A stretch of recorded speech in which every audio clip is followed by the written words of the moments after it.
নবীজি বলেছেন রমজান মুবারকে মাস আসার সঙ্গে সঙ্গে আল্লাহ রাব্বুল আলামিন তিনি জান্নাতের সমস্ত দরজাগুলি খুলে দেন আর জাহান্নামের সব দরজাগুলি আল্লাহ রাব্বুল আলামিন বন্ধ করে দেন। সুবহানাল্লাহ। আর শয়তানকে শৃঙ্খল দিয়ে বেঁধে ফেলা হয়, শিকল দিয়ে শয়তানরা বাঁধা হয়ে যায়। এই হাদিসটা যখনই শোনাই বিভিন্ন জায়গায় লোকেরা বিভিন্ন জায়গায় প্রশ্ন করে, হুজুর কোন তো যে শয়তানরে বাঁধতে হয়, কিন্তু রমজান মাসও তো লোকেরা মদ খায়, মিথ্যা কথা কয়, তাহলে শয়তান বাঁধা থাকলো কেমনে?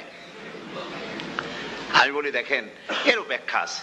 এর ব্যাখ্যা হলো এই, কোন কোন ঘড়ি আছে একবার চাবি দিলে 6 মাস চলে, আর একবার চাবি দিলে 2 বছর চলে, আবার চাবি দিলে লাইফ চলে যায়, এরকমের ঘড়িও আছে।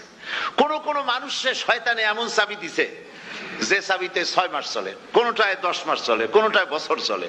রোজার মাসেও যারা গুনাহ করে শয়তানে এমন চাবি দিছে যে রোজার মাসেও বন্ধ হচ্ছে না। এরা শয়তানের খপ্পরে পড়ে গেছে। আল্লাহ এই চাবি থেকে মুসলমানদেরকে হেফাজত করুন, বলি আমিন। জোরে বলেন আমিন। শয়তান থেকে পানাহ কেউ দিতে পারে না, কোন গভর্নমেন্ট পারবে না। ব্রিটিশ গভর্নমেন্ট পারবে নাকি? American government? কেউ পারবে না। শয়তান থেকে পানাহ দিতে পারে কেবলমাত্র কে? ওই আল্লাহ রাব্বুল আলামিন আমাদেরকে শিখায় দিয়েছেন শয়তানের ওয়াসওয়াসা থেকে আমার কাছে পানাহ চাও। আউযু বিল্লাহি মিনাশ শাইতানির রাজিম। বিতাড়িত মরদুদ শয়তানের ওয়াসওয়াসা থেকে পানাহ চাই, আল্লাহর কাছে পানাহ চাও। আল্লাহ পাক বলেন আমি পানাহ দিতে পারি শয়তানের ওয়াসওয়াসা থেকে। শয়তান থেকে আশ্রয় একমাত্র সিকিউরড, নিরাপত্তা পেয়েছেন আল্লাহর পয়গম্বরেরা। সুবহানাল্লাহ। আম্বিয়া আলাইহিমুস সালাম তারা আল্লাহ কর্তৃক নিয়ন্ত্রিত, শয়তানের ক্ষমতা নাই পয়গম্বরদের কাছে যাওয়া। চতুর সীমানার ভেতরে শয়তান প্রবেশ করে কোন নবীকে ওয়াসওয়াসা দিতে পারবে না, বলি সুবহানাল্লাহ।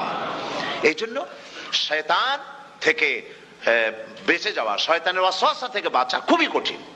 সেই জন্য আল্লাহ পাক বলছে শয়তানকে বেঁধে রাখা হয়, জান্নাতের সমস্ত দরজা খোলা, জাহান্নামের সমস্ত দরজা বন্ধ হয়ে যায়। এই নিয়ামতের মাস আমাদের সামনে। প্রত্যেকটি যখন কোন ওয়ার্কশপ হয় তো ওয়ার্কশপের জন্য এক একটা কি বলে সিলেবাস থাকে। রমজান মুবারক একটা ওয়ার্কশপ। এই ওয়ার্কশপের মধ্যে একটা সিলেবাস আছে, সেই সিলেবাসের নাম হচ্ছে কোরআন। কোরআন কোরআন কোরআন নাজিলের মাসে আমরা কি কোরআন তেলাওয়াত করি? বলেন। রোজা হচ্ছে, হাদিস শরীফের মধ্যে বলা হয়েছে আস-সাওমু জুন্নাহ, রোজা হচ্ছে ঢাল। রোজা কি কন্ত? ঢাল। বোঝেন তো ঢাল কি? প্রোটেক্টর। আপনি জিহাদের ময়দানে, যুদ্ধের ময়দানে নিরাপত্তার জন্য, বাইরের থেকে আক্রমণকে ফিরাবার জন্য কি ব্যবহার করেন? ঢাল ব্যবহার করেন। রোজা হচ্ছে ঢাল। শয়তানের সমস্ত আক্রমণ থেকে বাঁচার জন্য রোজা হচ্ছে ঢাল। রোজার দিনে কেউ যদি আপনার সাথে ঝগড়া করে তাহলে রাসূল বলেছেন তুমি বলো, তুমি ঝগড়ায় প্রবৃত্ত হবে না। তোমার সাথে যদি কেউ ঝগড়া করে তুমি বলবে ইন্নী সাইম, আমি রোজাদার। আমি তোমার মতো ঝগড়া করতে আমিও পারি, আমি তোমার মতো গালাগালি দিতে পারি, কিন্তু আমি দেব না, ঝগড়াও করব না, গালিও দেব না, মারামারিও করব না, কারণ আমি রোজাদার। সুবহানাল্লাহ।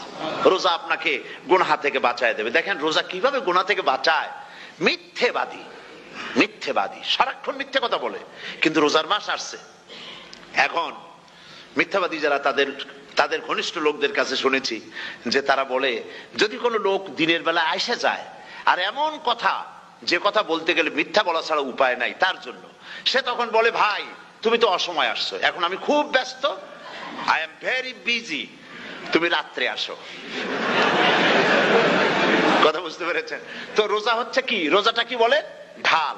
কোন মেয়ে লোকের দিকে চোখ পড়লো, আহা আমি তো রোজাদার, চোখকে সাথে সাথে নিচে নামায় ফেললো। গানের আওয়াজ আসলো, আমি তো রোজাদার, সে গানটা শুনলো না। কাজী সমস্ত গুনাহ থেকে বাঁচার জন্য রোজা একটা বিরাট হাতিয়ার। সুবহানাল্লাহ।